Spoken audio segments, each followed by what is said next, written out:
Y lo vamos a hacer con la ayuda de Carlos Ladero, él es director de GPM, director comercial de GPM. Carlos, ¿qué tal? Muy buenas tardes. ¿Qué tal? Buenas tardes. Bueno, cuando hablamos de Abengoa siempre tenemos un poco la sensación, sobre todo desde 2015, que es como una especie de telenovela, ¿no? Una historia que da casi para un guión de película con giros argumentales. De nuevo tenemos a Abengoa, ¿no? en esa situación crítica. ¿En qué punto dirías que está la compañía? ¿Qué es lo que ha sucedido ahora? ¿Quiénes son las partes implicadas? Vamos a hacer una especie de repaso, ¿no? de lo que le ha sucedido a la compañía. Pues nada, si quieres podemos empezar por el inicio. Yo creo que Abengoa era una de esas compañías familiares, ¿no? de la familia Benjumea, que lo hizo muy bien. Yo creo que algunos no recordarán que era de esas compañías que cotizó en el IBEX 35 bastantes años, ¿no? que bueno, pues junto a Fomento, ACS, eran compañías con similares capitalizaciones y donde la proyección era tremenda, ¿no? Realmente sector infraestructuras, sector ingeniería, compañía con prácticamente presencia en más de 40 países a lo largo del mundo y donde, pues en países tan difíciles, ¿no? para todo lo que es infraestructura como Estados Unidos, pues eran quizá una de las compañías más importantes europeas, ¿no? que participaban en grandísimos proyectos, ¿no? como una de las presas de Los Ángeles, que creo recordar es una de las mayores del mundo, ¿no? A partir de ahí, pues bueno, pasa lo que pasó en muchas otras compañías, ¿no? En 2014, bueno, a partir de la crisis de 2009, ¿vale? Empezaron a ir las cosas no tan bien, ¿no? Y a partir de 2014, como bien decía, de 2015, pues bueno, pues empieza lo que es la muerte de una crónica anunciada, donde, bueno, hubo problemas financieros, hubo problemas de gestión, hubo problemas sobre todo en esa crisis donde muchas compañías empezaron a aflorar pérdidas. En el caso de Abengoa fueron hiperabultadas. Una compañía que se empieza a politizar, ¿vale? en sus decisiones, un consejo de administración pues regido por la familia Bengoa, en este caso, que tenían prácticamente más del 50% en aquel momento de la compañía, que bueno, pues aboca a que no se lleguen a ningún entendimiento con acreedores después de diluciones, ampliaciones de capital, escisiones, creación de casi una compañía mala, ¿no? Yo creo que es la única compañía cotizada que yo recuerde, ¿no? Que creó una compañía que algunos ahora es lo poquito que pueden saber, que se llama Abeneuco, ¿no? Donde se metieron prácticamente todos los activos que merecían la pena, en todos los contratos que tenía Abengoa que merecían la pena, y se dejó, ¿no? El resto de la matriz un poco morir. Se hizo también un split de acciones en Abengoa SAS, Abengoa SBES, con derechos más o menos. En resumen, yo creo que se han hecho todos los experimentos habidos y por haber, pero al fin y al cabo, cuando no hay sustancia, cuando no hay consejo y cuando la compañía no tiene viabilidad por el exceso volumen de deuda que tenía, pues acaba pasando lo que ha pasado ahora mismo, que ha quebrado, ¿no? Y ahora estamos viendo que bueno, unos achacan a otros el que nos inyectó dinero, que los bancos no han participado de forma más activa en el salvamiento, la salvación de esta compañía. Recordemos que emplean miles de personas, que es una importante compañía para Andalucía, donde tenía su sede en Sevilla precisamente, y bueno, la realidad es que cuando las cosas no van, no deben ir, no se deben retratar, no debemos tirar más dinero del que ya se ha tirado, y bueno, pues esos 7.000 millones que quedan todavía de pasivo en Abengoa, de deuda en este caso, pues son insalvables, ¿no? Ahora lo que queda es una liquidación ordenada, sintiéndolo mucho por los trabajadores, sintiéndolo muchísimo más, porque como digo y repito, era una de esas compañías que tenía un know-how tremendo y un equipo de segundo orden, ¿no? Sobre todo técnico tremendo, pues bueno, pues se ha visto abocado como digo, por una mala gestión y por demasiadas injerencias, tanto a nivel bancos como a nivel como a nivel consejo. Hoy veíamos una noticia donde se desestimaba una serie de demandas que se habían puesto contra el Santander por parte de alguno de sus consejeros delegados, ¿no? Pues bueno, son cosas que como decíamos y además hemos comentado en otras ocasiones, no llevan a buen puerto. Mucha gente preguntaba si entramos en la Abengoa, si es momento, si se va a rescatar, si no se va a rescatar. Estas compañías difícilmente son rescatables, ¿vale? Y las únicas operaciones de rescate suelen ser las que hemos visto en Deoleo, por poner un ejemplo, que son operaciones acordeón. No hay más, ¿no? O en la famosa Día. Por eso digo que una pena, porque, repito, el que no lo recuerde y al que le gusten las compañías, esta compañía ya por el 2000, 2005 era una compañía puntera y con una proyección tremenda.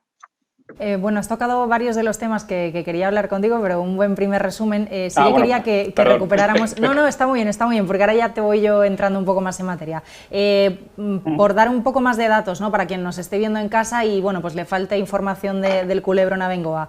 Hablamos de ese primer rescate de 2015, que fue el que bueno, pues dio cuenta del inicio, ¿no? Como tú decías, de la profunda crisis que luego ha visto la empresa. A partir de ahí se empezó un poco a reconvertir, ¿no? Las participaciones, a dividir, a reestructurar la empresa. Según segundo rescate luego en 2018, en 2019 se planteaba un plan de viabilidad que debía durar 10 años, llega en 2020 la crisis del coronavirus, en marzo dicen que, bueno, que tienen que revisar el plan por el impacto de COVID y ya en mayo, ¿no?, del año pasado piden ese tercer rescate. Ahora sería un poco como el cuarto, ¿no?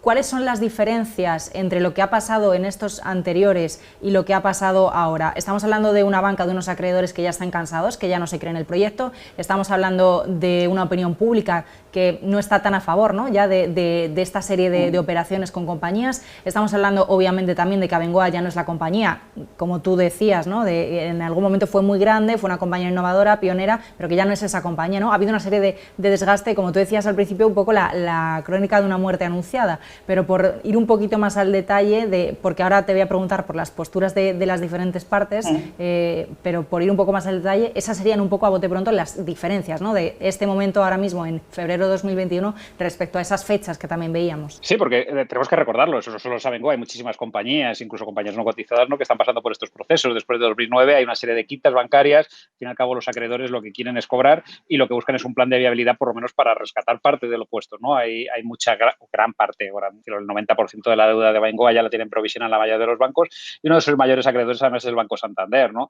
De ahí que te decía también que había parte de la compañía, ¿no?, decía que estaba politizando un poco la quiebra de Abengoa, ¿no?, y que en su momento pues con un gobierno de PSOE, ¿no?, más afín quizá a lo que sería Banco Santander, pues las cosas se iban sosteniendo, ¿no?, y ahora que parece que no tiene ese apoyo, ¿no?, a nivel gobierno, pues bueno, pues echaban unos los trastos a la cabeza a otros. Lo cierto es, como bien decías, es decir, las compañías tienen que ser viables por sí solas, no deben estar toda la vida asistidas, ¿no? No se puede estar toda la vida rescatando, no se puede estar todos los días inyectando dinero y no se pueden estar haciendo quitas. Como digo, todavía debe 6.000 millones, pero partimos de una deuda que, recordemos, en 2015 era de casi 28.000 millones, o sea, con lo cual, pues obviamente, fijaros todo lo que se ha perdido por parte de acreedores, de proveedores, de bancos, y bueno, se ha ido enchufando dinero, pero esos planes no son viables, ¿no? Y no han llevado a la compañía a poder mantenerse y a poder navegar por sí sola, con lo cual entiendo, ¿no?, que llegue un punto en el cual no puedes seguir metiendo dinero de sine die y menos aún alegando que obviamente lo que van a hacer es perder el trabajo muchas personas, ¿no?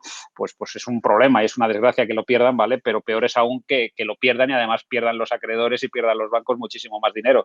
Que en el fondo, como bien sabemos, los bancos los seguimos financiando todos los españoles, ¿no? Pues yo creo que es bueno salir de ese bucle y eso es lo que ha pasado, Marta, ¿no? Que ha llegado un punto en el cual ya no había forma, ¿no?, ni plan de viabilidad ni a 10 años, ni a 5, ni a 10 minutos. Claro, pero lo que nos preguntamos también mucho es cómo, lo que tú decías, ¿no?, las compañías al final tienen que ser viables por sí solas, pero siempre parece que hay ciertos nombres sobre los que volvemos una y otra vez, ¿no? Entonces, quizá un poco la pregunta, ¿no?, en la opinión pública es ¿por qué con Abengoa ha habido no sé si llamarlo empecinamiento, ¿no?, pero sí parece como que ha habido un interés, como era esa gran bandera, ¿no?, sobre todo a partir de cierta época de la ingeniería, del sector de las renovables, como que ha habido una especie de empeño, ¿no?, en que la empresa sí pudiera salir adelante. Sí, pero repito, es una empresa que empleaba a muchísima gente, sobre todo en Andalucía. Es un empeño muchas veces que ha puesto la propia Junta, ¿vale?, y se ha enfrentado contra el gobierno. Hoy había noticias, ¿no?, donde un poco, al ser la Junta ahora PP, ¿no?, y el gobierno PSOE, se tiraban los trastos a la cabeza, pero insisto, es por eso, ¿no? Hay quizá compañías que sí que han quebrado, ¿no?, que tenían mucha menos masa salarial, ¿vale?, muchos menos trabajadores y además en zonas menos deprimidas que lo que es Andalucía. Ahora un poco se luchaba por eso, ¿no?, porque una compañía histórica y que generaba muchísimo empleo, ¿vale?, pues se mantuviera, ¿no? Pero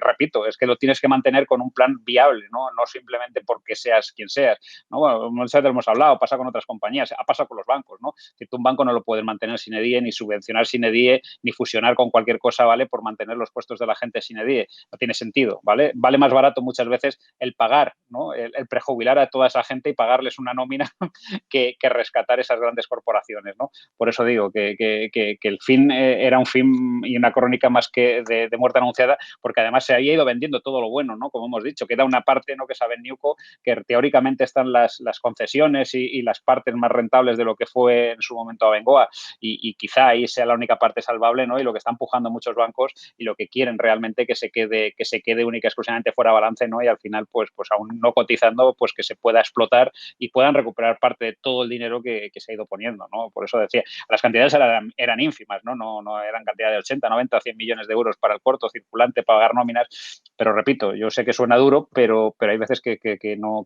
tiene sentido, ¿no?, seguir tirando dinero y los bancos y los acreedores sobre todo han dicho hasta aquí hemos llegado. Y además también los minoritarios, recordemos que que hay prácticamente a veces un 15% de minoritarios agrupados, ¿no? Que lo que han hecho es destituir al presidente actual de la compañía, ¿no? Y tratar de poner a otro de ellos, ¿no? Que ya tiene alguna experiencia. Yo creo que, si no recuerdo mal, en Grupo Ecentis, ¿no? De algo similar. Bueno, pues queda por ver entonces qué pasa con esos miles de empleados, bastantes de ellos en España, y qué pasa, ¿no? con Abengoa, que sería, bueno, pues la clave.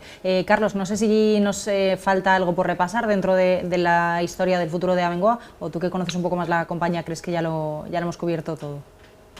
No, vamos, yo lo que diría es decir, además, que esto es un programa económico, ¿no? Donde mucha gente nos oye y donde sabes que estos valores, al fin y al cabo, lo que hacen es que muchas veces pues se promedie, se entre, se trate de buscar pues remontadas históricas, ¿no? Con revalorizaciones de 3 dígitos, ya pasó en Popular, pues que se olviden, ¿no? Yo creo que sale bien una de cada 100, ¿no? Y creo que no merece la pena. Y ahora habrá, pues ya no solo estamos hablando de trabajadores de la propia compañía, sino muchísimos accionistas que han perdido muchísimo dinero en estas compañías y que, bueno, pues siempre buscan, ¿no? Ese milagro de última hora. Pues yo siempre digo lo mismo, ¿no? Cuesta menos quizá invertir en compañías que sí, que estarán en máximos, ¿no? Pero si están en máximos es por algo y hay que mirar un poco los balances de las compañías y los planes de negocio, que a mucha gente se le olvida, ¿no? Pero esto, el mundo de la gestión y de la inversión, no se trata de invertir en cosas que se revaloricen un 300% y encontrar el mirlo blanco, sino de invertir, ¿no? En compañías, los balances, y quizá, pues si alguno se lo hubiera visto y lo hubiera leído hace 5 años, pues hubiera ahorrado algún disgusto, ¿no? Que se ha podido llevar hoy. Así que, bueno, pues lo dicho, a ver si alguien por lo menos aprende esa pequeña lección. En cuanto a Abengoa, pues fin de una cotizada, y espero que por lo menos la parte de Abengoa haga que se mantengan algunos de los puestos de trabajo, ¿no? Que sería muy importante, más en un momento tan difícil como están pasando ahora mismo muchísimos españoles. Pues Carlos Ladero, muchísimas gracias. Vamos a seguir vigilando a ver qué pasa con Abengoa. Buenas tardes.